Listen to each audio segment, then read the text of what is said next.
ಆತ್ಮೀಯ ನನ್ನೆಲ್ಲ ವಿದ್ಯಾರ್ಥಿ ಮಿತ್ರರಿಗೆ ಎಜುಕೇಷನ್.in ಯೂಟ್ಯೂಬ್ ಚಾನಲ್ಗೆ ನಿಮಗೆ ಸ್ವಾಗತ ಅಂತ ಹೇಳ್ತಾ, ಆತ್ಮೀಯ ವಿದ್ಯಾರ್ಥಿಗಳೇ, ನಾವು ಹಿಂದಿನ ಸಂಚಿಕೆಯಲ್ಲಿ 10ನೇ ತರಗತಿಯ ವಿಜ್ಞಾನ ವಿಷಯಕ್ಕೆ ಸಂಬಂಧಿಸಿದಂತೆ ವಿಜ್ಞಾನ ವಿಷಯದ ಭಾಗ 2ರಲ್ಲಿ ಬರ್ತಕ್ಕಂತಹ ಲೋಹಗಳು ಮತ್ತು ಅಲೋಹಗಳ ಅಧ್ಯಾಯದಲ್ಲಿ ಬರ್ತಕ್ಕಂಥ ಕೆಲವೊಂದು ವಿಷಯಗಳ ಮೇಲೆ ನಾವು ಹಿಂದಿನ ಸಂಚಿಕೆಯಲ್ಲಿ ವಿವರವಾಗಿ ಸರಳವಾಗಿ ಒಂದು ಬೋಧನೆಯನ್ನು ನೀಡಿದ್ದೇವೆ. ಈ ಒಂದು ಸಂಚಿಕೆಯಲ್ಲಿ 10ನೇ ತರಗತಿಯ ವಿಜ್ಞಾನ ವಿಷಯಕ್ಕೆ ಸಂಬಂಧಿಸಿದಂತೆ ಭಾಗ 2ರಲ್ಲಿ ಬರ್ತಕ್ಕಂತಹ ಲೋಹಗಳು ಮತ್ತು ಅಲೋಹಗಳ ಅಧ್ಯಾಯದಲ್ಲಿ ಬರ್ತಕ್ಕಂತಹ ಲೋಹೋದ್ಧೋರಣ ಅನ್ನುವಂತಹ ಒಂದು ವಿಷಯದ ಮೇಲೆ ಈ ಒಂದು ಸಂಚಿಕೆಯನ್ನು ಪ್ರಾರಂಭ ಮಾಡೋಣ. ಅದಕ್ಕಿಂತ ಮುಂಚೆ ನಮ್ಮ ಎಜುಕೇಷನ್.in ಯೂಟ್ಯೂಬ್ ಚಾನಲನ್ನು ಇನ್ನೂ ಯಾರು ಸಬ್ಸ್ಕ್ರೈಬ್ ಮಾಡಿಲ್ಲ ಅಂತಂದರೆ ಈ ಕೂಡಲೇ ಸಬ್ಸ್ಕ್ರೈಬ್ ಮಾಡಬೇಕಂತ ಹೇಳಿ ಇವತ್ತಿನ ಸಂಚಿಕೆಯನ್ನು ಪ್ರಾರಂಭವನ್ನು ಮಾಡ್ತಾ ಇದ್ದೇನೆ. ಲೋಹೋದ್ಧೋರಣ ಅಂತಂದರೆ ಲೋಹಗಳನ್ನು ಉದ್ಧರಣ ಮಾಡ್ತಕ್ಕಂಥದ್ದು. ಲೋಹಗಳನ್ನು ನಾವು ಪ್ಯೂರ್ ಲೋಹಗಳನ್ನು, ನಮಗೇನು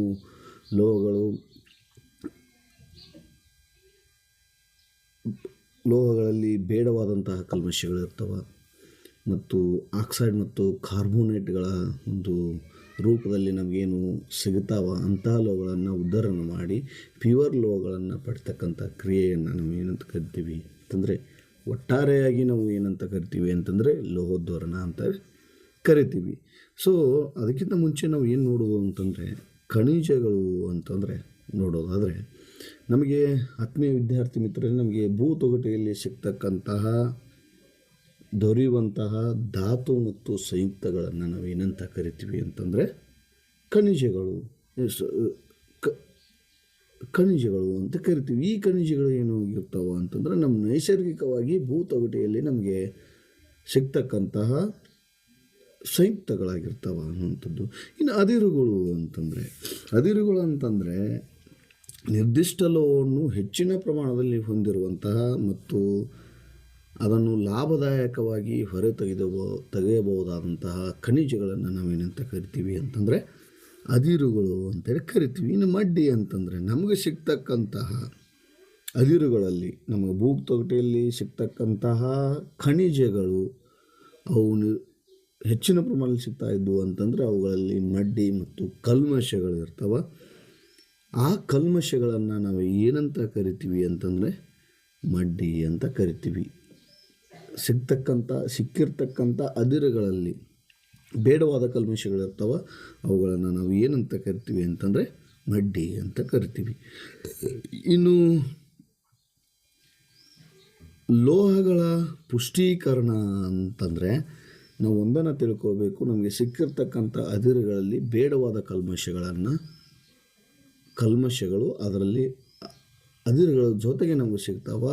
ಆ ಕಲ್ಮಶಗಳನ್ನು ಹೊರಗೆ ಹಾಕುವುದನ್ನು, ಕಲ್ಮಶಗಳನ್ನು ತೆಗೆದು ಹಾಕುವುದನ್ನು ಮತ್ತು ಅದುರಿನ ಸಾರವನ್ನು ಹೆಚ್ಚಿಸುವಂಥ ಕ್ರಿಯೆಗೆ ನಾವು ಏನಂತ ಕರಿತೀವಿ ಅಂತಂದರೆ ಅದುರುಗಳ ಪುಷ್ಟೀಕರಣ ಅಂತ ಕರಿತೀವಿ. ಅದುರುಗಳ ಪುಷ್ಟೀಕರಣ ಅಂತಂದರೆ ಬೇಡವಾದ ಕಲ್ಮಶಗಳನ್ನು ಹೊರಗೆ ಹಾಕೋದು ಮತ್ತು ಅದುರಿನ ಸಾರವನ್ನು ಹೆಚ್ಚು ಮಾಡ್ತಕ್ಕಂಥದ್ದು ಒಂದು ಕ್ರಿಯೆಯನ್ನು ಮಾಡ್ತೀವಲ್ಲ, ಆ ಕ್ರಿಯೆಗೆ ಅದುರುಗಳ ಪುಷ್ಟೀಕರಣ ಅಂತ ಕರಿತೀವಿ.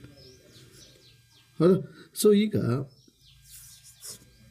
ಕ್ರಿಯಾಶೀಲತೆಯ ಆಧಾರದ ಮೇಲೆ ನಾವು ಲೋಹಗಳನ್ನು 3 ಗುಂಪುಗಳನ್ನಾಗಿ ವಿಂಗಡಣೆಯನ್ನು ಮಾಡ್ತೀವಿ. ಆತ್ಮೀಯ ವಿದ್ಯಾರ್ಥಿಗಳ ಹಿಂದೆ ಕೂಡ ನಾವು ನೋಡಿದ್ದೀವಿ, ಕ್ರಿಯಾಶೀಲತೆಯ ಆಧಾರದ ಮೇಲೆ ನಾವು ಲೋಹಗಳನ್ನು 3 ಗುಂಪನ್ನು ಮಾಡಿದ್ದೀವಿ, ಹಿಂದಿನ ಸಂಚಿಕೆಯಲ್ಲಿ ನೋಡಿದ್ದೀವಿ. ಈಗ ಕೂಡ ಕ್ರಿಯಾಶೀಲತೆಯ ಆಧಾರದ ಮೇಲೆ ಲೋಹಗಳನ್ನು 3 ಗುಂಪುಗಳನ್ನಾಗಿ ಮಾಡಿದ್ದೀವಿ ಅಂತಂದರೆ ಅದರಲ್ಲಿ ಮೊದಲನೆಯ ಲೋಹದ ಗುಂಪು ಯಾವುದು ಅಂತಂದರೆ ಕಡಿಮೆ ಕ್ರಿಯಾಪಟುತ್ವವನ್ನು ಹೊಂದಿರತಕ್ಕಂತಹ ಲೋಹಗಳು. ಕಡಿಮೆ ಕ್ರಿಯಾಪಟುತ್ವವನ್ನು ಹೊಂದಿರತಕ್ಕಂಥ ಲೋಹಗಳು ಅಂತಂದರೆ ಚಿನ್ನ, ಬೆಳ್ಳಿ, ಪ್ಲಾಟಿನಮ್, ಇವು ನಿಸರ್ಗದಲ್ಲಿ ಮುಕ್ತ ರೂಪದಲ್ಲಿ ನಮಗೆ ಸಿಗ್ತಕ್ಕಂಥವು ಅನ್ನುವಂಥದ್ದನ್ನು ತಿಳಿದುಕೊಳ್ಬೇಕು.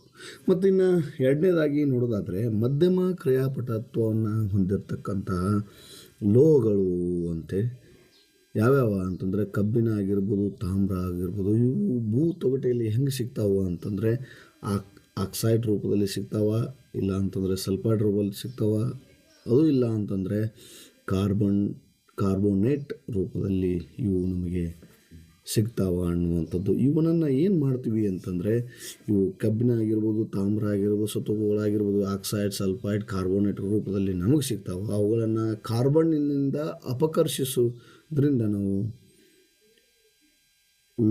ಫ್ಯೂವರ್ ಲೋಹಗಳನ್ನು ಪಡೆದುಕೊಳ್ಬೋದಾಗಿದೆ ಅನ್ನುವಂಥದ್ದನ್ನು ನೋಡ್ಬೋದಾಗಿದೆ. ಆತ್ಮೀಯ ಸ್ನೇಹಿತರೆ, ಮಧ್ಯಮ ಕ್ರಿಯಾಪಟುತ್ವದಲ್ಲಿ ನಾವು ಕಾರ್ಬನ್ನಿಂದ ಅಪಕರ್ಷಿಸಿ ಪ್ಯೂರ್ ಲೋಹಗಳನ್ನು ಪಡೆದುಕೊಳ್ಬೋದಾಗಿದೆ. ಇನ್ನು ಹೆಚ್ಚಿನ ಕ್ರಿಯಾಪಟುತ್ವವನ್ನು ಹೊಂದಿರತಕ್ಕಂತಹ ಲೋಹಗಳು ಯಾವ್ಯಾವಪ್ಪ ಅಂತಂದರೆ sodium, potassium, magnesium, calcium, aluminium. ಇವು ಏನಾಗಿರ್ತಾವ ಅಂತಂದರೆ ನಮಗೆ ಇವುಗಳನ್ನು ಫ್ಯೂವರಾಗಿ ನಾವು ಪಡೆದುಕೊಳ್ಳುವುದಾದರೆ ಇವುಗಳನ್ನು ವಿದ್ಯುತ್ ವಿಭಜನಾ ಕ್ರಿಯೆಯಿಂದ ನಾವು ಲೋಹಗಳನ್ನು ಪಡಿಬೋದು. ಇಲ್ಲಿ ನಾವು ಕ್ರಿಯಾಶೀಲತೆ ಅದರ ಮೇಲೆ ಕಡಿಮೆ ಕ್ರಿಯಾಶೀಲತೆ, ಕಡಿಮೆ ಕ್ರಿಯಾಪಟುತ್ವ, ಮಧ್ಯಮ ಕ್ರಿಯಾಪಟುತ್ವ, ಹೆಚ್ಚಿನ ಕ್ರಿಯಾಪಟುತ್ವ. ಮತ್ತು ನಾವು ಏನು ಮಾಡಿದ್ದೀವಿ ಅಂತಂದ್ರೆ ಲೋಹಗಳನ್ನು 3 ಗುಂಪುಗಳನ್ನಾಗಿ ಮಾಡಿದ್ದೀವಿ ಅನ್ನೋದನ್ನು. ಈಗ ಪಾದರಸ ಉದ್ಧರಣ ಮಾಡೋದು ಹೆಂಗೆ ಅನ್ನೋದನ್ನು ನೋಡೋದಾದರೆ ಪಾದರಸದ ಅದುರಿನ ಹೆಸರು ಸಿನ್ಬಾರ್ ಅಂತೇಳಿ. ಸಿನ್ಬಾರ್ ಪಾದರಸಿನ ಅದಿರು, ನಾವು ಏನು ಭೂತಗಡೆಯಲ್ಲಿ ಹೆಚ್ಚಿನ ಪ್ರಮಾಣದಲ್ಲಿ ನಾವು ತಕ್ಕೋತೀವಿ, ಅದುರನ್ನು ತಕ್ಕೋತೀವಿ, ಅದು ಪಾದರಸ ಅಂತೇಳಿ ನಮಗೆ ಡೈರೆಕ್ಟಾಗಿ ಸಿಗೋದಿಲ್ಲ. ಇದನ್ನು ಮೊದಲಿಗೆ ಆತ್ಮೀಯ ವಿದ್ಯಾರ್ಥಿಗಳು ತಲೆಯಲ್ಲಿ ಇಟ್ಕೋಬೇಕು. ಪಾದರಸ ಮೊದಲಿಗೆ ಸಿಗೋದಿಲ್ಲ. ಪಾದರಸನ ಅದಿರು ನಮಗೆ ಸಿನ್ಬಾರ್ ಅಂತಕ್ಕಂಥ ಅದಿರು ಮೊದಲಿಗೆ ಸಿಗ್ತದೆ. ಇದನ್ನು ನಾವು ಏನು ಮಾಡ್ತೀವಿ ಅಂತಂದರೆ ಗಾಳಿಯಲ್ಲಿ ಕಾಸಿದಾಗ ಪಾದರಸದ ಆಕ್ಸೈಡ್ ಸಿನ್ಬಾರನ್ನು HCS ನಾವು ಏನು ಮಾಡೋದು ಅಂತಂದರೆ ಗಾಳಿಯಲ್ಲಿ ಕಾಸಿದ ನಂತರ ಏನಾಗುತ್ತೆ ಅಂದರೆ ಪಾದರದ ಆಕ್ಸೈಡ್ ಆಗಿ ಪರಿವರ್ತನೆ ಆಗುತ್ತದೆ. ಇದನ್ನು ಇನ್ನಷ್ಟು ಕಾಸೋದರಿಂದ ಅಪಕರ್ಷಿಸಲ್ಪಟ್ಟು ನಮಗೆ ಏನಾಗ್ತದೆ ಅನ್ನೋದನ್ನು ನೋಡೋದಾದರೆ ಅದು ಪಾದರಸ ಆಗಿ ಬದಲಾವಣೆ ಆಗ್ತದೆ ಅನ್ನುವಂಥದ್ದು. ಇಷ್ಟೇ ತಿಳ್ಕೊಬೇಕು. ಪಾದರಸದ ಉದ್ಧರಣ ಹೆಂಗೆ ಮಾಡೋದು ಅಂತಂದರೆ ನಮಗೆ ಮೊದಲದು ಪಾದರಸದ ಅದಿರು ಸಿಗ್ತದೆ, ಸಿನ್ಬಾರ್ ಅಂತ ಸಿಗ್ತದೆ. ಈ ಸಿನ್ಬಾರನ್ನು ಗಾಳಿಯಲ್ಲಿ ಕಾಸಿದಾಗ ಪಾದರಸದ ಆಕ್ಸೈಡ್ ನಮ್ಗೆ ದೊರೀತದೆ. ಈ ಪಾದರದ ಆಕ್ಸೈಡನ್ನು ಮತ್ತಷ್ಟು ನಾವು ಕಾಸಿದ್ದೀವಿ ಅಂತಂದ್ರೆ ಅದು ಅಪಕರ್ಷಿಸಲ್ಪಟ್ಟು ನಮಗೇನು ಸಿಗ್ತದೆ ಅನ್ನೋದನ್ನು ನೋಡೋದಾದರೆ ಪಾದರಸ ಅಂತಕ್ಕಂಥ ಲೋಹ ನಮ್ಗೆ ಸಿಗ್ತದೆ ಅನ್ನುವಂಥದ್ದನ್ನು ನೋಡ್ಬೋದಾಗಿದೆ. ಅದೇ ರೀತಿಯಾಗಿ ನಾವು ಇಲ್ಲಿ ಸಮೀಕರಣವನ್ನು ನೋಡೋದಾದರೆ 2HCS ಸಿನ್ಬಾರ್ ಪ್ಲಸ್ ಗಾಳಿಯಲ್ಲಿ ಮತ್ತಷ್ಟು ನಾವು ಕಾಸಿದ್ದೀವಿ ಅಂತಂದರೆ ಏನಾಗ್ತದೆ ಅಂತಂದರೆ ಪಾದರಸದ ಆಕ್ಸೈಡ್ ನಮಗೆ ಸಿಗ್ತದೆ ಪ್ಲಸ್ 2SO2 ಸಿಗ್ತದೆ. ಅದೇ ರೀತಿಯಾಗಿ ಸಿಕ್ಕಿರ್ತಕ್ಕಂತಹ ಪಾದರಸ ಆಕ್ಸೈಡ್ಗೆ ಮತ್ತಷ್ಟು ಉಷ್ಣವನ್ನು ನಾವು ಕೊಟ್ಟಿದ್ದೇ ಆದರೆ ನಮಗೆ ಪಾದರಸ ಅಂತಕ್ಕಂಥ ಲೋಹ ಸಿಗ್ತದೆ ಅನ್ನುವಂಥದ್ದನ್ನು ನಾವು ತಿಳಿದುಕೊಳ್ಬೋದಾಗಿದೆ. ಈಗ ತಾಮ್ರದ ಉದ್ಧರಣ ನೋಡೋದಾದರೆ ನಿಸರ್ಗದಲ್ಲಿ ಸಲ್ಫೈಡ್ ರೂಪದಲ್ಲಿ ದೊರೆಯುವ ತಾಮ್ರದ ಅದಿರು ನಮಗೆ ನಿಸರ್ಗದಲ್ಲಿ ತಾಮ್ರದ ಅದಿರು ಯಾವ ರೀತಿಯಾಗಿ ಸಿಗ್ತದೆ ಅಂತಂದರೆ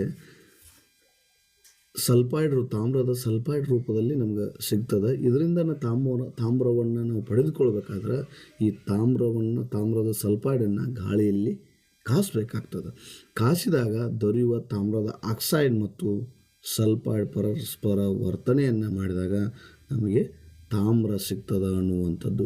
ಆತ್ಮೀಯ ವಿದ್ಯಾರ್ಥಿ ಮಿತ್ರರೇ, ತಾಮ್ರದ ಉದ್ಧರಣವನ್ನು ಹೆಂಗೆ ಮಾಡ್ತೀವಿ ಅಂತಂದರೆ ನಿಸರ್ಗದಲ್ಲಿ ನಮಗೆ ತಾಮ್ರವು ತಾಮ್ರದ ಸಲ್ಫೈಡ್ ರೂಪದಲ್ಲಿ ಸಿಗ್ತದೆ. ತಾಮ್ರದ ಅದಿರು ತಾಮ್ರದ ಸಲ್ಫೈಡ್ ರೂಪದಲ್ಲಿ ಸಿಗ್ತದೆ. ಈ ತಾಮ್ರದ ಸಲ್ಫೈಡನ್ನು ನಾವು ಅದರಿಂದ ತಾಮ್ರವನ್ನು ಪಡಿಬೇಕಾದ್ರೆ ಗಾಳಿಯಲ್ಲಿ ಕಾಸಬೇಕಾಗ್ತದೆ. ಕಾಸಿದಾಗ ದೊರೆಯುವ ತಾಮ್ರದ ಆಕ್ಸೈಡ್ ಮತ್ತು ತಾಮ್ರದ ಸಲ್ಫೈಡ್ ಪರಸ್ಪರ ವರ್ತನೆಯನ್ನು ಮಾಡಿದಾಗ ನಮಗೆ ಏನು ಸಿಗ್ತದೆ, ತಾಮ್ರ ಸಿಗ್ತದೆ ಅನ್ನುವಂಥದ್ದನ್ನು ನೋಡಬೇಕು. ಇಲ್ಲಿ ಸಮೀಕರಣ ನೋಡೋದಾದರೆ ನಮ್ಮ ತಾಮ್ರದ ಅದಿರನ್ನು ಗಾಳಿಯಲ್ಲಿ ನಾವು ಕಾಸಿದಾಗ ನಮಗೆ ಸಿಗ್ತಕ್ಕಂಥದ್ದು ತಾಮ್ರದ ಆಕ್ಸೈಡ್ ಮತ್ತು ಸಲ್ಫೈಡ್ ಸಿಗ್ತದೆ. ಈ ತಾಮ್ರದ ಸಲ್ಫೈಡ್ ಮತ್ತು ತಾಮ್ರದ ಆಕ್ಸೈಡನ್ನು ನಾವೇನು ಮಾಡೋದು ಅಂತಂದರೆ ಇವೆರಡೂ ಪರಸ್ಪರ ವರ್ತನೆಯನ್ನು ಮಾಡಿದಾಗ ನಾವು ಗಾಳಿಯಲ್ಲಿ ಕಾಸಿದಾಗ ಏನು ಸಿಗ್ತದೆ ಅಂತಂದರೆ ತಾಮ್ರದ ಸಲ್ಫೈಡ್ ಮತ್ತು ತಾಮ್ರದ ಆಕ್ಸೈಡ್ ಸಿಗ್ತದೆ. ಈ ತಾಮ್ರದ ಸಲ್ಫೈಡ್ ಮತ್ತು ತಾಮ್ರದ ಆಕ್ಸೈಡ್ ಪರಸ್ಪರ ವರ್ತನೆ ಮಾಡಿದಾಗ ನಮಗೆ ಏನು ಸಿಗ್ತದೆ ಅಂತಂದರೆ ಪ್ಯೂರ್ ತಾಮ್ರ ಸಿಗ್ತದೆ ಅನ್ನುವಂಥದ್ದನ್ನು ನೋಡಬೇಕು. ಇಲ್ಲಿ ನೋಡೋದಾದರೆ ನಿಸರ್ಗದಲ್ಲಿ ಸಲ್ಫೈಡ್ ರೂಪದಲ್ಲಿ ದೊರೆಯುವ ತಾಮ್ರದ ಅದಿರು, ಇದರಿಂದ ತಾಮ್ರವನ್ನು ಪಡೆಯಬೇಕಾದರೆ ಗಾಳಿಯಲ್ಲಿ ಕಾಸಬೇಕು. ಕಾಸಿದಾಗ ದೊರೆಯುವ ತಾಮ್ರದ ಆಕ್ಸೈಡ್ ಮತ್ತು ತಾಮ್ರದ ಸಲ್ಫೈಡ್ ಪರಸ್ಪರ ವರ್ತಿಸಿದಾಗ ತಾಮ್ರ ದೊರೆಯುತ್ತದೆ ಅನ್ನುವಂಥದ್ದನ್ನು ತಿಳಿದುಕೊಳ್ಬಹುದಾಗಿದೆ.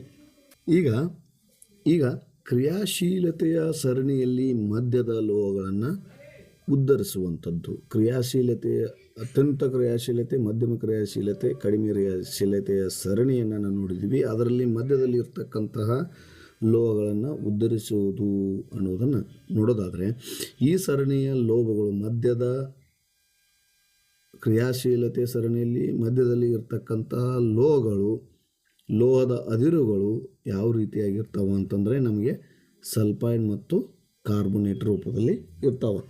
ಆತ್ಮೀಯ ವಿದ್ಯಾರ್ಥಿಗಳೇ, ಕ್ರಿಯಾಶೀಲತೆಯ ಸರಣಿಯಲ್ಲಿ ಮಧ್ಯದ ಲೋಹಗಳು, ಅವುಗಳ ಅದಿರುಗಳು ಸಲ್ಫೈಡ್ ಮತ್ತು ಕಾರ್ಬೋನೇಟ್ ರೂಪದಲ್ಲಿ ನಮಗೆ ಸಿಗ್ತವೆ.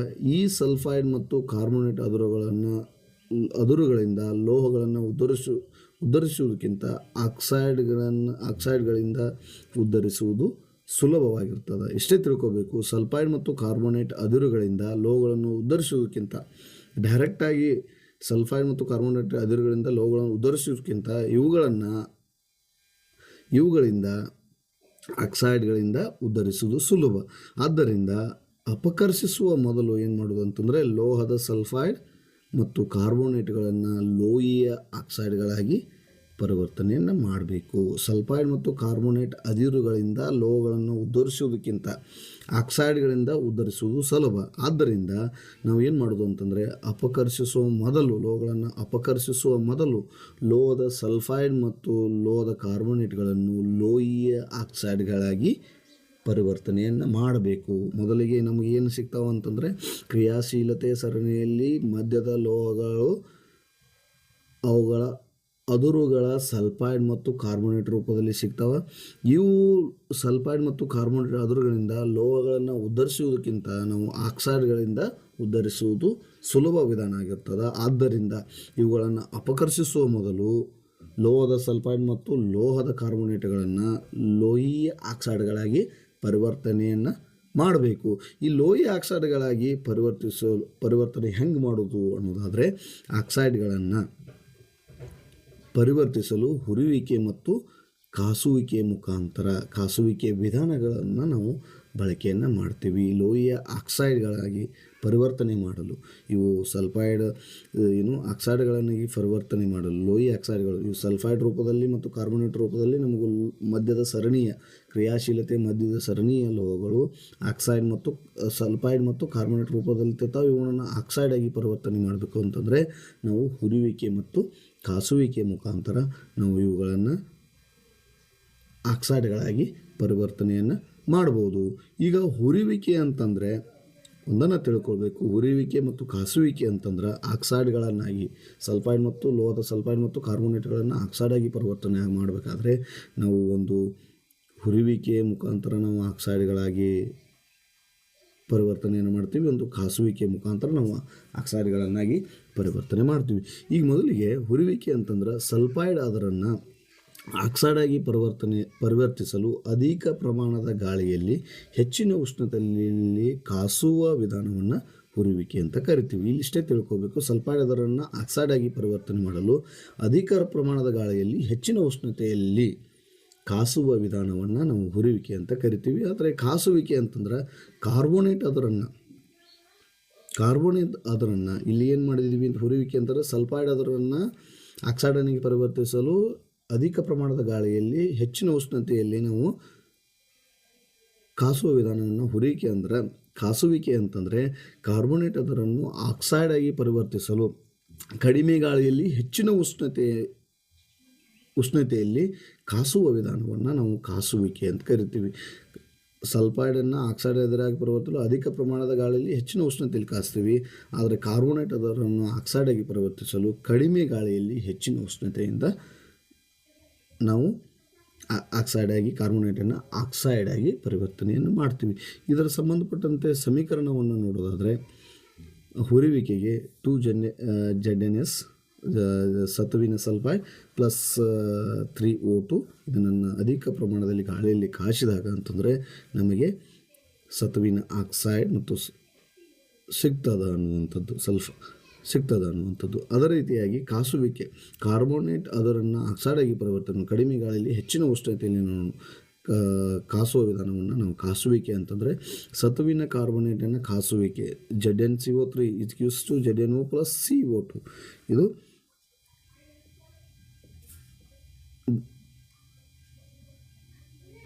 ಈ ಸುಲಭ ವಿಧಾನದಿಂದ ನಾವು ಕಾರ್ಬನ್ನಂತಹ ಇದಾದ ನಂತರ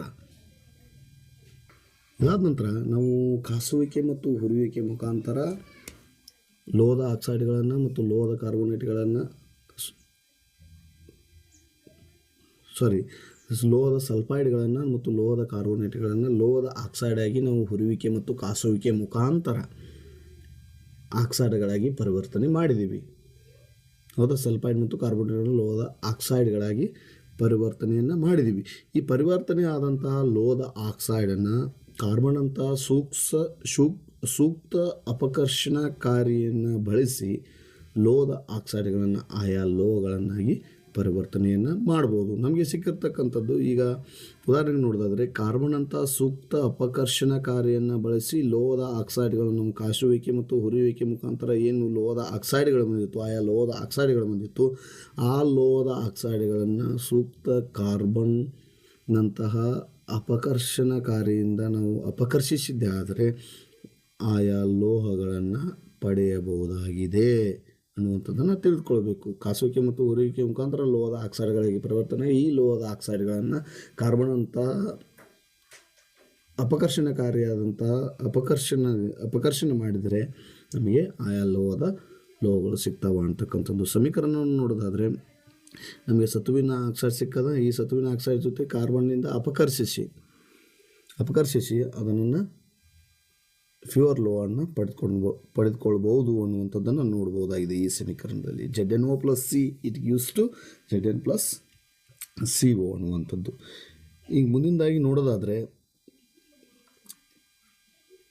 ಥರ್ಮೈಟ್ ಕ್ರಿಯೆ ಅಂತ ಕರಿತೀವಿ. ಥರ್ಮೈಟ್ ಕ್ರಿಯೆ ಅಂತಂದ್ರೆ ಅಲ್ಯೂಮಿನಿಯಂನೊಂದಿಗೆ ಕಬ್ಬಿಣದ ಆಕ್ಸೈಡನ್ನು ಪ್ರತಿವರ್ತಿಸಿದಾಗ, ಇಷ್ಟೇ ತಿಳ್ಕೊಬೇಕು. ಥರ್ಮೈಟ್ ಕ್ರಿಯೆ ಅಂತಂದರೆ ಅಲ್ಯೂಮಿನಿಯಂನೊಂದಿಗೆ ಕಬ್ಬಿಣದ ಆಕ್ಸೈಡನ್ನು ಪ್ರತಿವರ್ತಿಸಿದಾಗ ಅತ್ಯಂತ ಹೆಚ್ಚಿನ ಪ್ರಮಾಣದ ಉಷ್ಣ ಬಿಡುಗಡೆ ಆಗೋದರಿಂದ ಉತ್ಪನ್ನಗಳು ದ್ರವಿತ ಸ್ಥಿತಿಯಲ್ಲಿ ಇರ್ತಾವೆ ಅನ್ನೋಂಥದ್ದು. ಈ ಕ್ರಿಯೆಗೆ ನಾವು ಏನಂತ ಕರಿತೀವಿ ಅಂತಂದರೆ ಥರ್ಮೈಟ್ ಕ್ರಿಯೆ ಅಂತ ಕರಿತೀವಿ. ಇಷ್ಟೇ ತಿಳ್ಕೊಬೇಕು. ಅಲ್ಯೂಮಿನಿಯಂನೊಂದಿಗೆ ಕಬ್ಬಿಣದ ಆಕ್ಸೈಡ್ಗಳನ್ನು ಪ್ರತಿವರ್ತಿಸಿದಾಗ, ಇವೆರಡು ಅಲ್ಯೂಮಿನಿಯಂ ಮತ್ತು ಕಬ್ಬಿಣದ ಆಕ್ಸೈಡ್ ಪರಸ್ಪರ ವರ್ತಿಸಿದಾಗ ನಮಗೆ ಹೆಚ್ಚಿನ ಪ್ರಮಾಣದಲ್ಲಿ ಉಷ್ಣ ಬಿಡುಗಡೆ ಆಗೋದ್ರಿಂದ ಬಂದಂಥ ಉತ್ಪನ್ನಗಳು ದ್ರವಿತ ಸ್ಥಿತಿಯಲ್ಲಿ ಇರ್ತಾವೆ. ಈ ಕ್ರಿಯೆಗೆ ನಾವು ಏನಂತ ಕರಿತೀವಿ ಅಂತಂದರೆ ಥರ್ಮೈಟ್ ಕ್ರಿಯೆ ಅಂತ ಕರಿತೀವಿ. ಇಲ್ಲಿ ಕಬ್ಬಿಣದ ಆಕ್ಸೈಡ್ ಅಲ್ಯೂಮಿನಿಯಂನೊಂದಿಗೆ ವರ್ತನೆಯನ್ನು ಮಾಡುವಂತೆ ಮಾಡಿದಾಗ ನಮಗೇನು ಸಿಗ್ತದೆ ಅಂತಂದರೆ Fe + Al2O3 ಅದರ ಜೊತೆಗೆ ಅಧಿಕ ಪ್ರಮಾಣದ ಉಷ್ಣ ಬಿಡುಗಡೆ ಆಗ್ತದೆ ಅನ್ನುವಂಥದ್ದನ್ನು ನೋಡ್ಬೋದಾಗಿದೆ. ನಾವು ಥರ್ಮೈಟ್ ಕ್ರಿಯೆಯನ್ನು ರೈಲ್ವೆ ಹಳಿಗಳು ಅಥವಾ ಮುರಿದ ಯಂತ್ರ ಭಾಗಗಳ ಜೋಡಣೆಯಲ್ಲಿ ಈ ಥರ್ಮೈಟ್ ಕ್ರಿಯೆಯನ್ನು ಬಳಸ್ತಾರೆ ಅನ್ನುವಂಥದ್ದನ್ನು ತಿಳಿದುಕೊಳ್ಬೋದಾಗಿದೆ. ಈಗ ನಾವು ಏನು ನೋಡಿದ್ದೀವಿ ಅಂತಂದರೆ ಕ್ರಿಯಾಶೀಲತೆಯ ಸರಣಿಯಲ್ಲಿರುವಂಥ ಮಧ್ಯಮ ಭಾಗದಲ್ಲಿ ಇರ್ತಕ್ಕಂಥ ಲೋಹಗಳನ್ನು ಉದ್ಧರಿಸೋದು ಹೇಗೆ ಅನ್ನೋದನ್ನು ನಾವು ನೋಡಿದ್ದೀವಿ. ಈಗ ಕ್ರಿಯಾಶೀಲತೆಯ ಸರಣಿಯ ಮೇಲ್ಭಾಗದಲ್ಲಿರುವಂತಹ ಲೋಹಗಳನ್ನು ಉದ್ಧರಿಸುವುದನ್ನು ನೋಡೋದಾದರೆ ಸೋಡಿಯಂ, ಮ್ಯಾಗ್ನೀಸಿಯಂ, ಕ್ಯಾಲ್ಸಿಯಂ, ಅಲ್ಯೂಮಿನಿಯಂ ಇತ್ಯಾದಿ ಲೋಹಗಳು ಆಕ್ಸೈಡ್ಗಳನ್ನು ಅಪಕರ್ಷಿಸಲು ಕಾರ್ಬನ್ನಿಂದ ಸಾಧ್ಯವಿಲ್ಲ. ಏನೇಂತಂದರೆ ಸೋಡಿಯಂ, ಮ್ಯಾಗ್ನೀಸಿಯಂ, ಕ್ಯಾಲ್ಸಿಯಂ, ಅಲ್ಯೂಮಿನಿಯಂ ಇತ್ಯಾದಿ ಲೋಹಗಳ ಆಕ್ಸೈಡ್ಗಳು ಆಯಾ ಲೋಹದ ಆಕ್ಸೈಡ್ಗಳನ್ನು ಅಪಕರ್ಷಿಸಲು ಕಾರ್ಬನ್ನಂತಹ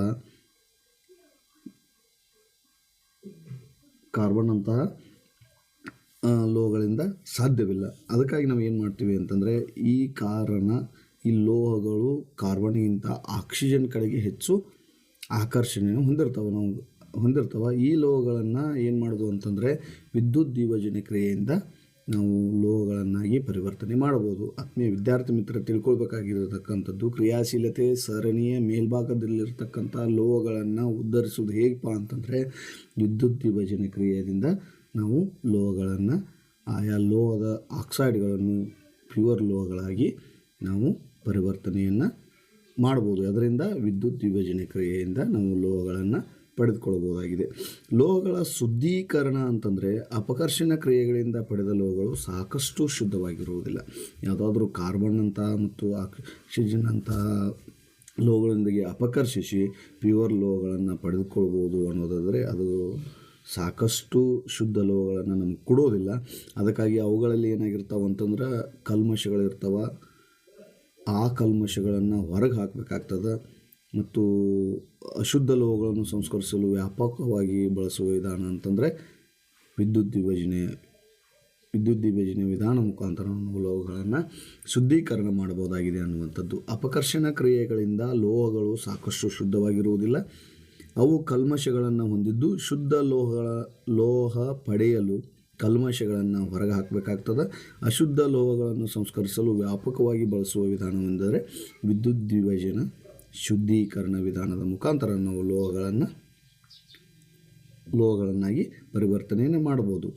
ಈಗ ತಾಮ್ರದ ವಿದ್ಯುತ್ ವಿಭಜನೆಯ ಶುದ್ಧೀಕರಣ ಒಂದು ಚಟುವಟಿಕೆಯನ್ನು ನೋಡೋದಾದರೆ, ಈ ಒಂದು ಚಟುವಟಿಕೆ ನಿಮ್ಮ ಎಕ್ಸಾಮ್ ದೃಷ್ಟಿಕೋನದಲ್ಲಿ ನೋಡೋದಾದರೆ, ಪಾಯಿಂಟ್ ಆಫ್ ವ್ಯೂ ಎಕ್ಸಾಮಿನೇಷನ್ ವ್ಯೂನಲ್ಲಿ ನೋಡೋದಾದರೆ, ಈ ಒಂದು ತಾಮ್ರದ ವಿದ್ಯುತ್ ವಿಭಜನೆ ಶುದ್ಧೀಕರಣ ಚಿತ್ರ, ಈ ಚಟುವಟಿಕೆಗಳು ನಿಮ್ಮ ಎಕ್ಸಾಮ್ಗೆ ಇಂಪಾರ್ಟೆಂಟ್ ಆಗಿರ್ತದೆ ಅನ್ನುವಂಥದ್ದನ್ನು ನಾವು ತಿಳ್ಕೊಳ್ಬೋದಾಗಿದೆ.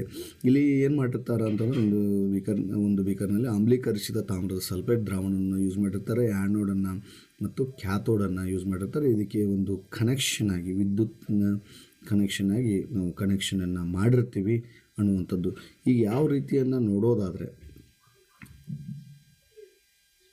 ಈ ವಿಧಾನದಲ್ಲಿ ಅಶುದ್ಧ ಲೋಹವನ್ನು ಧನಾಗ್ರಹಕ್ಕೆ ಶುದ್ಧ ಲೋಹದ ತಗಡನ್ನು ಋಣಾಗ್ರಹಕ್ಕೆ ಜೋಡಣೆಯನ್ನು ಮಾಡಿರ್ತಾರೆ. ಇಲ್ಲಿ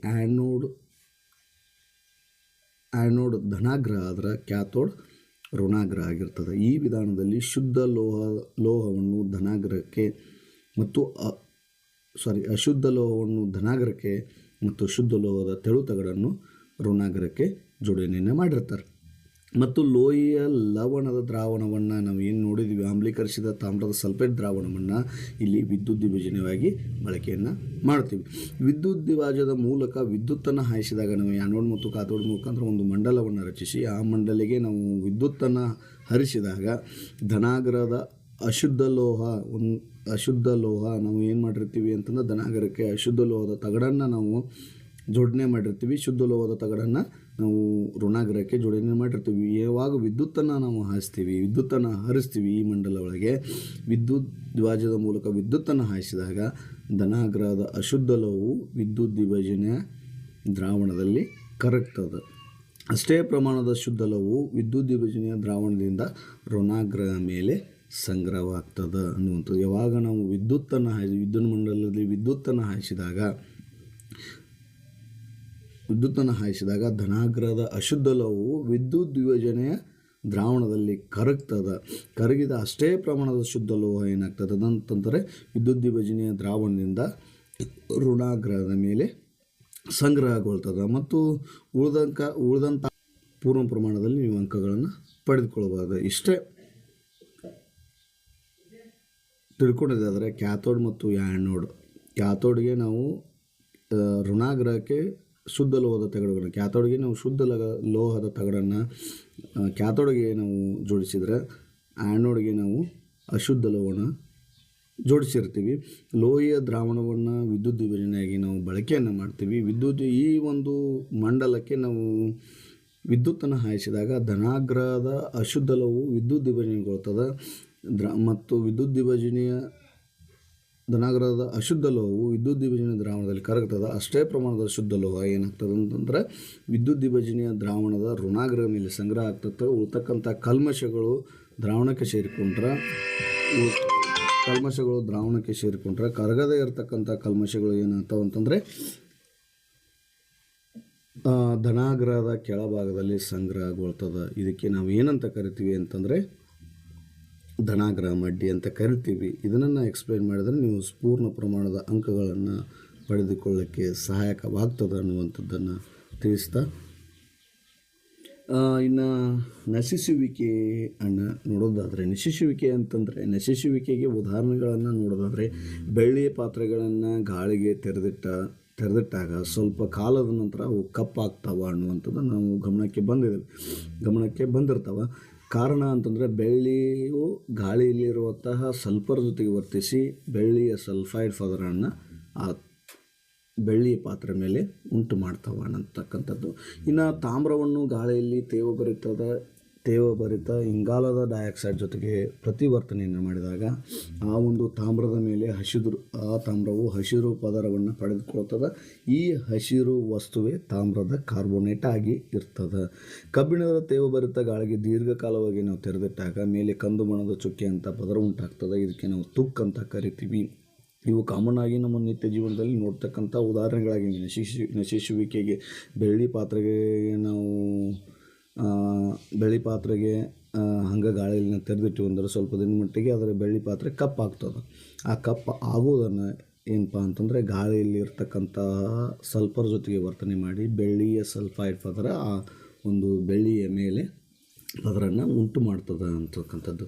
ಇವುಗಳನ್ನು ನೋಡಿದ್ರೆ ನಾವು ನಿತ್ಯ ಜೀವನದಲ್ಲಿ ನೋಡ್ತಕ್ಕಂತಹ ನಶಿಸುವಿಕೆಯ ಉದಾಹರಣೆಗಳಾಗಿವೆ. ಈ ನಶಿಸುವಿಕೆ ತಡೆಗಟ್ಟುವುದು ಹೆಂಗಂತಂದರೆ ಅದಕ್ಕೆ ಮೇಲೆ ಬಣ್ಣ ಹಚ್ಚುವುದು, ಎಣ್ಣೆಯನ್ನು ಸವರುವುದು, ಗ್ರೀಸ್ ಹಚ್ಚುವುದು, ಗಾಲ್ವನೀಕರಣ, ಕ್ರೋಮಿಯಂ ಲೇಪನ ಮಾಡ್ಬೋದು, ಆಣೋಡೀಕರಣ ಮಾಡ್ಬೋದು, ಅಥವಾ ಮಿಶ್ರಲೋಹಗಳನ್ನಾಗಿ ಮಾಡೋದರ ಮೂಲಕ ಕಬ್ಬಿಣವನ್ನು ತುಕ್ಕು ಹಿಡಿಯೋದನ್ನು ತಡೆಗಟ್ಟುವುದು. ಈ ಪರ್ಟಿಕ್ಯುಲರಾಗಿ ಕಬ್ಬಿಣಿಗೆ ತುಕ್ಕು ಹಿಡಿಯುವುದು ಅಂತ ಏನು ಕಬ್ಬಿಣವನ್ನು ತೇವಭರಿತ ಗಾಳಿಗೆ ದೀರ್ಘಕಾಲವರೆಗೆ ತೆರೆದಿಟ್ಟಾಗ ಏನಾಗ್ತದೆ, ಕಬ್ಬಿಣದ ಮೇಲೆ ಕಂದು ಬಣ್ಣದ ಚುಕ್ಕೆ ಅಂತಹ ಪದರು ಉಂಟಾಗ್ತದೆ. ಇದನ್ನು ತಡೆಗಟ್ಟುವುದು ಹೆಂಗೆ ಅಂತಾರೆ, ಬಣ್ಣ ಹಚ್ಚೋದ್ರಿಂದ ಆಗಿರ್ಬೋದು, ಎಣ್ಣೆ ಸವರೋದ್ರಂಗೆ ಗ್ರೀಸ್ ಹಚ್ಚುವುದರಿಂದ ಆಗಿರ್ಬೋದು, ಗಾಲ್ವೀಕರಣದಿಂದ ಆಗಿರ್ಬೋದು, ಅದರ ಮೇಲೆ ಕ್ರೋಮಿಯಂ ಲೇಪನ ಮಾಡೋದರಿಂದ ಆಗಿರ್ಬೋದು, ಆಣೋಡೀಕರಣದ ಮುಖಾಂತರ ಆಗಿರ್ಬೋದು, ಅಥವಾ ಮಿಶ್ರಲೋಹಗಳನ್ನಾಗಿ ಮಾಡೋದರ ಮುಖಾಂತರ ನಾವು ಕಬ್ಬಿಣದಿಗೆ ತುಕ್ಕು ಹಿಡಿಯುವುದನ್ನು ತಡೆಗಟ್ಟಬೋದು. ಗಾಲ್ವೀಕರಣ ಅಂತಂದರೆ ನಶಿಸುವಿಕೆಯನ್ನು ತಡೆಗಟ್ಟಲು ಕಬ್ಬಿಣದ ಮೇಲೆ ಸತುವಿನ ಲೇಪನ ಮಾಡ್ತಕ್ಕಂಥದ್ದು. ಕಬ್ಬಿಣದ ಮೇಲೆ ಜಂಗ್ ಹಿಡಿತೈತಲ್ಲ, ನಾವು ಕಾಮನಾಗಿ ಕರೆಯೋದಾದರೆ ಜಂಗು ಅಥವಾ ತುಕ್ಕು, ಇದನ್ನು ಹಿಡಿಯುವುದನ್ನು ನಾವು ತಡೆಗಟ್ಟಬೇಕಾದ್ರೆ ಕಬ್ಬಿಣದ ಮೇಲೆ ಸತುವಿನ ಲೇಪನವನ್ನು ಮಾಡಿದ್ದೀವಿ ಅಂತಂದರೆ ಆ ಮಾಡ್ತಕ್ಕಂಥ ಕ್ರಿಯೆಗೆ ನಾವು ಏನಂತ ಕರಿತೀವಿ ಅಂತಂದರೆ ಗಾಲ್ವೀಕರಣ ಅಂತೇಳಿ ಕರಿತೀವಿ. ಈಗ ನಾವು ನೋಡಿದ್ದೀವಿ ಲೋಹಗಳು ಮತ್ತು ಅಲೋಹಗಳು ಅಂತ ನೋಡ್ಕೊಂಡಿದ್ದೀವಿ. ಈಗ ಮಿಶ್ರಲೋಹಗಳನ್ನು ನೋಡೋದಾದರೆ 2 ಅಥವಾ ಹೆಚ್ಚು ಲೋಹಗಳು ಅಥವಾ ಲೋಹ ಮತ್ತು ಅಲೋಹಗಳ ಸಮರೂಪದ ಮಿಶ್ರಣವನ್ನು ನಾವು ಏನಂತ ಕರಿತೀವಿ, ಮಿಶ್ರಲೋಹ ಅಂತ ಕರಿತೀವಿ. ಸೊ ಮಿಶ್ರಲೋಹ ಅಂತಂದರೆ ನಾವು ತಿಳ್ಕೊಳ್ಬೇಕಾಗ್ತದೆ. ಅದರ ಹೆಸರು ಹೇಳಿದಂತೆ ಮಿಶ್ರಲೋಹ 2 ಅಥವಾ ಹೆಚ್ಚು ಲೋಹಗಳ ಸೇರಿ ಅಥವಾ ಲೋಹಗಳು ಮತ್ತು ಅಲೋಹಗಳ ಸಮರೂಪದ ಮಿಶ್ರಣವನ್ನು ನಾವು ಮಿಶ್ರಲೋಹ ಅಂತ ಕರಿತೀವಿ. ಈಗ ಹಂಗೆ ತಯಾರು ಮಾಡ್ತಾನಂತ 2 ಅಥವಾ ಹೆಚ್ಚು ಲೋಹಗಳನ್ನು ಅಥವಾ ಲೋಹ ಮತ್ತು ಅಲೋಹಗಳನ್ನು ಸಮರೂಪ ಮಿಶ್ರಣ ಮಾಡಿ ಮಿಶ್ರಲೋಹಗಳನ್ನು ತಯಾರಣೆ ಮಾಡ್ತಾರೆ. ಈ ಕ್ರಿಯೆಯಲ್ಲಿ ಮೊದಲು ಪ್ರಾಥಮಿಕ ಲೋಹವನ್ನು ಕರೆಸಿ ನಂತರ ಅನುಪಾತದಲ್ಲಿ ಬೇರೆ ಧಾತುಗಳನ್ನು ವಿಲೀನಗೊಳಿಸಿ ತಯಾರು ಮಾಡ್ತಾರೆ. ಸಮ ಪ್ರಮಾಣದಲ್ಲಿ ಪ್ರಾಥಮಿಕ ಲೋಹವನ್ನು ಕರಗಿಸಿ ಅದೇ ಅನುಪಾತದಲ್ಲಿ ಬೇರೆ ಧಾತುವನ್ನು ವಿಲೀನಗೊಳಿಸಿ ಮಿಶ್ರಲೋಹಗಳನ್ನು ತಯಾರು ಮಾಡ್ತಕ್ಕಂಥದ್ದು. ಮಿಶ್ರಲೋಹ ತಯಾರಿಸುವ ಅವಶ್ಯಕತೆ ಏನಿದೆ ಅಂತಂದರೆ, ಕಬ್ಬಿಣದಂಥ ಕೆಲವು ಲೋಹಗಳು ಶುದ್ಧ ರೂಪದಲ್ಲಿ ಬಳಸಲು ಸಾಧ್ಯವಿಲ್ಲ. ಯಾಕೆ ಶುದ್ಧ ರೂಪದಲ್ಲಿ ಬಳಸಿದ್ವಿ ಅಂತಂದರೆ ಅದಕ್ಕೆ ತುಕ್ಕು ಜಂಗು ಹಿಡ್ತಕ್ಕಂತಹ ನಶಿಸುವಿಕೆ ಆಗ್ತಕ್ಕಂಥ ಸಂಭವ ಇರೋದರಿಂದ ನಾವು ಕಬ್ಬಿಣದ ಕೆಲವು ಲೋಹಗಳನ್ನು ಶುದ್ಧ ರೂಪದಲ್ಲಿ ಬಳಸಲು ಸಾಧ್ಯವಿಲ್ಲ. ಅದಕ್ಕೆ ಮಿಶ್ರಲೋಹಗಳನ್ನು ತಯಾರಿಸಿ ನಾವು ಉಪಯೋಗವನ್ನು ಮಾಡ್ತೀವಿ. ಲೋಹಗಳ ನಶಿಸುವಿಕೆಯನ್ನು ತಡೆಗಟ್ಟಲು ಅವಶ್ಯಕವಾಗಿರ್ತಕ್ಕಂಥ, ಯಾಕಂದರೆ ಮಿಶ್ರ ಲೋಹಗಳಿಗೆ ನಶಿಸುವಿಕೆ ಇರುವುದಿಲ್ಲ ಮತ್ತು ಜಂಗು ತುಕ್ಕು ಅಂತಹ ನಶಿಸುವಿಕೆ ಆಗುವುದಿಲ್ಲ ಅಂತಕ್ಕಂಥದ್ದು. ಮಿಶ್ರ ಲೋಹದಿಂದ ಲೋಹದ ಗುಣವನ್ನು ಹೆಚ್ಚಿಸುವುದು ಮತ್ತು ಬೇಕಾದ ಗುಣಗಳನ್ನು ಪಡಿಬೋದು. ಈಗ ಯಾಕೆ ಅವಶ್ಯಕತೆ ಇದೆ ಅಂತಂದ್ರೆ ಲೋಹದ ಗುಣವನ್ನು ಹೆಚ್ಚನೆ ಮಾಡ್ಬೋದು ಮತ್ತು ಬೇಕಾದ ಗುಣಗಳನ್ನು ಪಡಿಬೋದು. ಮಿಶ್ರಲೋಹಗಳಿಗೆ ಕೆಲವೊಂದು ಉದಾಹರಣೆಗಳನ್ನು ನೋಡಿದ್ರೆ, ಕಬ್ಬಿಣಕ್ಕೆ ಕಾರ್ಬನ್ ಸೇರಿಸಿ ಉಕ್ಕನ್ನು ತಯಾರು ಮಾಡ್ತಾರೆ. ಸಾಮಾನ್ಯವಾಗಿ ನಾವು ಉಕ್ಕನ್ನು ಪಡ್ಕೊಳ್ತೀವಿ. ಉಕ್ಕು ಏನಂತಂದರೆ ಕಬ್ಬಿಣಕ್ಕೆ ಕಾರ್ಬನ್ ಸೇರಿಸಿ ಉಕ್ಕು ತಯಾರು ಮಾಡ್ತಾರೆ. ಇದರಿಂದ ಕಬ್ಬಿಣ ಗಟ್ಟಿ ಮತ್ತು ಬಲಯುತ ಆಗ್ತದೆ. ಕಬ್ಬಿಣಕ್ಕೆ ನಿಕ್ಕಲ್ ಮತ್ತು ಕ್ರೋಮಿಯಮನ್ನು ಸೇರಿಸಿದರೆ ಕಲೆರಹಿತ ಉಕ್ಕನ್ನು ಪಡಿಬೋದು. ಇದು ಗಟ್ಟಿಯಾಗಿರ್ತದೆ ಮತ್ತು ತುಕ್ಕು ಹಿಡಿಯುವುದಿಲ್ಲ. ಮಿಶ್ರಲೋಹದ ಒಂದು ಘಟಕ ಪಾದರಸವಾಗಿದ್ದರೆ ಅದಕ್ಕೆ ಅಮಾಲ್ಗಮ್ ಎಂದು ಕರೀತಾರೆ. ಅದೇ ರೀತಿಯಾಗಿ ತಾಮ್ರ ಮತ್ತು ಸತುವಿನಿಂದ ಹಿತ್ತಾಳೆ, ನಾವು ಮನೆಯಲ್ಲಿ ಹಿತ್ತಾಳೆ ಪಾತ್ರೆಗಳನ್ನು ನಾವು ನೋಡ್ತಾ ಇದ್ದೀವಿ. ಈ ಹಿತ್ತಾಳೆ ಪಾತ್ರೆಗಳನ್ನು ತಾಮ್ರ ಮತ್ತು ಸತುವಿನಿಂದ ಹಿತ್ತಾಳೆಯನ್ನು ನಾವು ತಯಾರನ್ನು ಮಾಡ್ತಾರೆ. ಹಾಗೂ ತಾಮ್ರ ಮತ್ತು ತವರಿಂದ ಕಂಚನ್ನು ಪಡಲಾಗುತ್ತದೆ. ನಾವು ಸಾಮಾನ್ಯವಾಗಿ ನಮ್ಮ ಮನೆಗಳಲ್ಲಿ ಹಿತ್ತಾಳೆ ಪಾತ್ರೆ ಮತ್ತು ಕಂಚಿನ ಪಾತ್ರೆಗಳನ್ನು ನೋಡಿದ್ದೀವಿ, ತವರ ಪಾತ್ರೆಗಳನ್ನು ನೋಡಿದ್ದೀವಿ, ಇದು ಕಂಚನ್ನು ನೋಡಿದ್ದೀವಿ. ತಾಮ್ರ ಮತ್ತು ಸತುವಿನಿಂದ ಹಿತ್ತಾಳೆಯನ್ನು ತಯಾರು ಮಾಡಿದರೆ ತಾಮ್ರ ಮತ್ತು ತವರದಿಂದ ಕಂಚನ್ನು ನಾವು ತಯಾರನ್ನು ಮಾಡ್ತೀವಿ. ಅದೇ ರೀತಿಯಾಗಿ ಸೀಸ ಮತ್ತು ತವರದಿಂದ ಬೆಸುಗೆ ಲೋಹ ತಯಾರು ಮಾಡಲಾಗ್ತದೆ. ಇದು ಕಡಿಮೆ ಕರಗು ಬಿದ್ದುವನ್ನು ಹೊಂದಿದೆ ಮತ್ತು ವಿದ್ಯುತ್ ತಂತಿಗಳನ್ನು ಬೆಸೆಯಲು ಉಪಯೋಗವನ್ನು ಮಾಡ್ತಾರೆ.